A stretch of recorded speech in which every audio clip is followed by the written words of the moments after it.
Hello everyone. आजदेखि चाहिँ हामी क्लास 9 को अप्सनल म्याथमेटिक्सको चाहिँ फ्यु सिलेबसहरू चाहिँ कभरेज गर्नेवाला छौँ है त।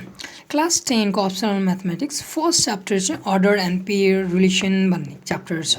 त्यसको फर्स्ट टपिकदेखि चाहिँ स्टार्ट गरौँ है त। First thing is the definition part. Definition part चाहिँ डिफाइन पेयर अफ सेट भन्ने छ। पेयर अफ सेट्स भनेको the arrangement of any two numbers, the arrangement of any two object or number is called pair. For example, pair of shoes or any other दुईटा कुनै पनि अब्जेक्टहरूलाई चाहिँ arrangement गरिन्छ भने चाहिँ त्यसलाई चाहिँ पेयर अफ सेट भनिन्छ है त। सो हेरौँ त, the arrangement of a two objects or element is known as a pair of shoes or a comma b. So any दुईटा कुनै पनि अब्जेक्ट राखिन्छ भने चाहिँ त्यसलाई चाहिँ पेयर भनिन्छ। जस्तै मैले कुनै पनि दुईटा अब्जेक्ट राखिदिएँ अरे, लाइक मम एन्ड ड्याड एउटा पेयर भयो, मम एन्ड ड्याड एउटा पेयर भयो। एन्ड अर्को एउटा कुनै पनि पेयर छ, let's take another pair brother, my दादा and my sister, if there is another pair हैन। अनि अर्को एउटा कुनै पनि दुईटा इलिमेन्टहरूलाई राखौँ, जस्तै राम एन्ड सीता और सीता एन्ड राम हो। यस्तो कुनै पनि दुईटा अब्जेक्टहरूलाई चाहिँ राखिन्छ भनेपछि त्यसलाई चाहिँ अ पेयर अफ सेट भनिन्छ है त। सो यो भयो पेयर अफ सेटको कुरा। अब सेकेन्ड टपिकमा चाहिँ के छ भनेपछि अर्डर्ड पेयर छ है। अर्डर्ड पेयर भनेको चाहिँ जतिखेर यो इलिमेन्ट्सहरू हुन्छ नि, यो इलिमेन्ट्सहरूलाई चाहिँ फिक्स्ड रुल्समा राखिन्छ, जस्ट फिक्स्ड रुल और डिफिनिट प्याटर्नमा राखिन्छ भने त्यसलाई चाहिँ अर्डर पेयर भन्छ। जस्तै यो तीनटा इक्जाम्पल हेर्दाखेरि चाहिँ हामीले मम ड्याड, दादा and sister and Sita and Ram यसरी राखेको थियौँ। अब मैले चाहिँ यसमा एउटा रुल बनाइदिएँ अरे, जस्तै भन्यो त्यो रुलमा चाहिँ first female will be there then there will be male भनेर रुल बन्यो भनेपछि नाउ यो first female then after male भनेर रुल बन्यो।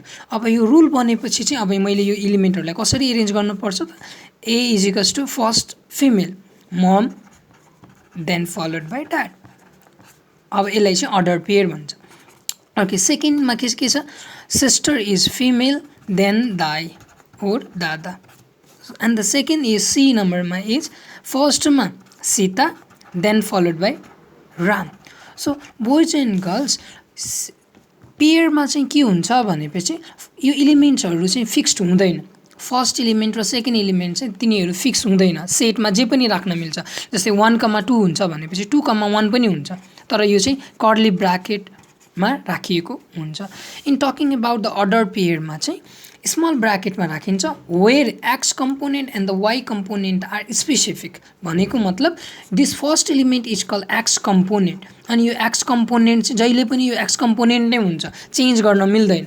And talking about this one, this is the second component which is call the why component. के component भन्छ? Y component भन्छ है त। सो अब यसलाई चाहिँ डेफिनेसन हेरौँ त। A pair of number which always follows a rule that the first element or the first component should always be the x component and the second component should always be taken as the y component भनेको छ।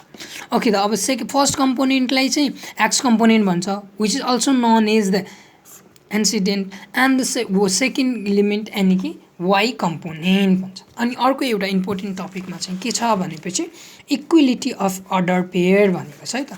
Equality of order pair भनेको चाहिँ कुनै पनि दुईटा order pair छ अरे, कुनै पनि दुईटा अर्डर पेयर छ, मानौँ एउटा चाहिँ ए कमा बी छ र अर्को चाहिँ 1,2 छ भनेपछि the first element is this first element is called x component हैन, एन्ड द यताको first element is called x component. And talking about the second element, this is the second element हो कि नै, एन्ड यो पनि के element हो? Second element हो। यो चाहिँ वाइ कम्पोनेन्ट हो, यो पनि वाइ कम्पोनेन्ट हो। अब सम हाउ इट्स करस्पोन्डिङ इलिमेन्ट्सहरू इक्वल छ भने यसको first A is equals to 1 र बी इज इक्वल्स टु 2 भयो भने, if the corresponding elements are equal भयो भने त्यसलाई चाहिँ equality of an order pair भनिन्छ। Equality of the order pair. खै इक्वेलिटी अफ एन अर्डर पेयरको चाहिँ एकैछिन डेफिनेसन पार्ट हेर्नु त। डेफिनेसन पार्टमा चाहिँ के भनेको छ भनेपछि if the two order pair are to be equal the corresponding component of the both order pair are equal भनेको So here x comma y and 4 comma 7. So x is equals to 4 and y is equals to 7. This is what the ordered pair को first definition part थियो है त। यो definition part चाहिँ important छ। अनि त्यसपछि चाहिँ अब बेसिक हामीले सिम्पल क्वेसनहरु चाहिँ गर्नपट्टि लागौँ है त। ल फर्स्ट क्वेसन चाहिँ के भनेको छ भनेपछि the question is like this x, 4 is equals to 7, 2y x, so solution write the answer कसरी लेख्ने सोल्युसन पहिला गिवन फंक्सन लेखौँ जस्तो गिवन क्वेसन लेखौँ 7, 2y। अब हामीले के गर्नुपर्छ equating corresponding element equating corresponding corresponding corresponding elements हरुलाई चाहिँ इक्वल गर्नुस् त के देखिन्छ we get यो फर्स्ट कम्पोनेन्ट छ हेर्नुस् त यो रेड पार्ट अनि यो रेड पार्ट x कम्पोनेन्ट हो किन x is equals to 7 done। now the second part is 4 is equals to 2y है 4 is equals to 2y लेखे नि हुन्छ। अब 2y is equals to 4 लेख्ने जनरली चलन छ त्यही भएर चाहिँ and do not get confused है 4 is equals to 2y यो भनेको 2y is equals to 4 now y is equals to 4 divided by 2 y is equals to 2 therefore x is equals to कति आ x is equals to कति आ 7 y is equals to कति आ 2 that is our final answer। isn't that simple? okay now let's talk about the second question।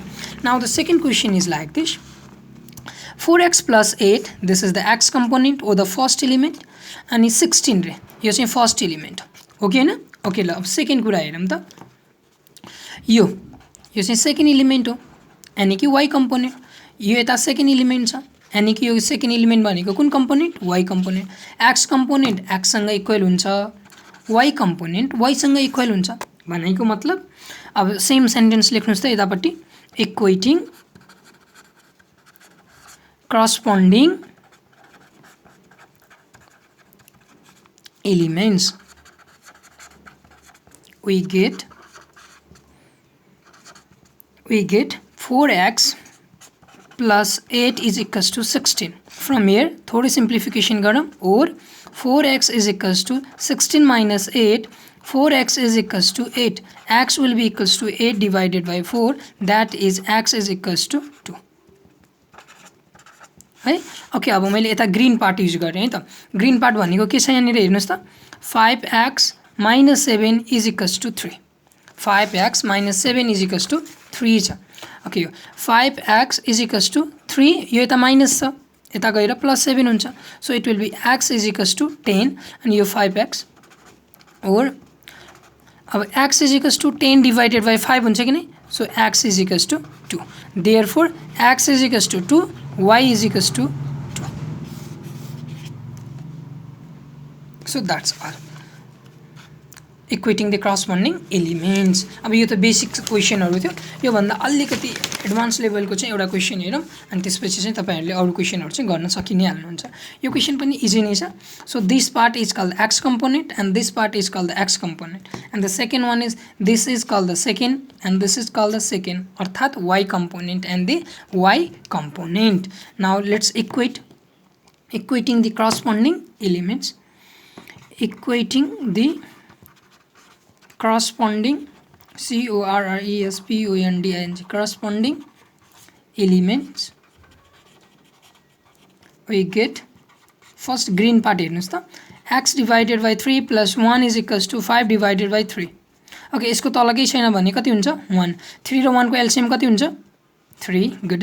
अब x into 1 plus 1 into 3 के गरेको हैन एलसीएम निकालेको 5 divided by 3 okay it will be x plus 3 divided by 3 is equals to 5 divided by 3 अब यो र यो divide मा छ दुईटै अब यो माथि गयो भने त यो र यो त क्यान्सल हुने वाला छ कि छैन छ त्यही भएर मैले डाइरेक्टली क्यान्सल गर्दै ओके अब यो भनेको चाहिँ x plus 3 is equals to 5 now x is equals to 5 यो त प्लस 3 छ के छ प्लस 3 छ उता गएर के हुन्छ माइनस 3 हुन्छ so x is equals to कति आयो 2 आयो हैन ओके अब यो सेकेन्ड पार्ट हेरौँ यसको यो रेड पार्ट हेर्नुस् त y plus 1 divided by 4 is equals to 9 divided by 5 रहेछ यसको तल केही छैन भने कति हुन्छ 1 ओके अलिकति सिम्प्लिफिकेसन गरौँ 1 र 4 को एलसीएम कति हुन्छ 4 y मल्टिप्लाई बाइ यो 1 छ त्यही भएर 4 ले मल्टिप्लाई गरेको प्लस 1 मल्टिप्लाई बाइ 4 1 जा 4 त्यही भएर 1 ले 9 डिभाइडेड बाई 5 ओके यो कति हुन्छ 4y plus 1 divided by 4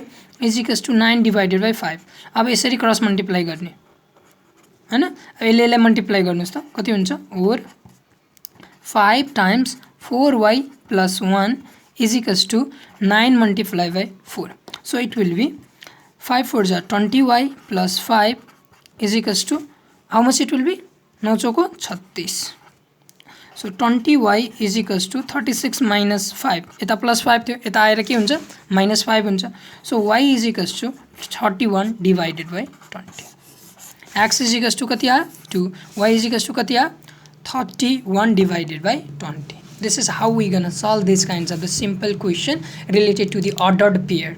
And इसको second part में we will be solving little bit complex question and it will be on the very next day. Thank you so much for being here.